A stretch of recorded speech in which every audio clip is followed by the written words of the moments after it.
Earlier this summer at our denomination's General Assembly, there was an overture that was passed that would change the examination process for incoming pastors as well as elders at the congregational level.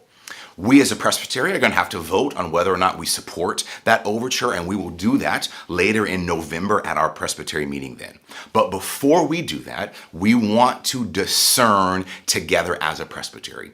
We want to remove that discernment from a floor discussion at a Presbytery meeting, which is limited to 2 minutes of speaking, either for or against, and fitting inside the allotted amount of time on the agenda. So at our meeting next month in September, we will be gathering together before the Presbytery meeting in person inside Stone Hall at National Presbyterian Church for our first step in that discernment. It will be a conversation that will happen around tables. It will be a conversation that will happen throughout the whole room as we together discern how we want to move forward as a Presbytery, so that our first time talking about this is not on the floor of a meeting in the style of a debate.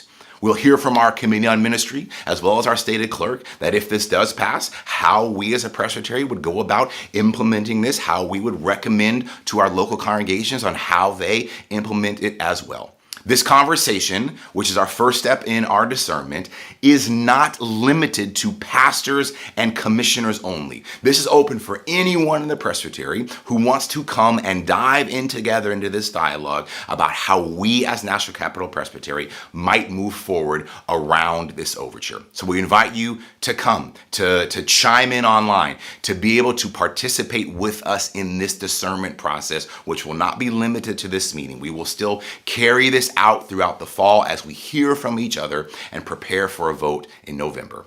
We hope to see you then.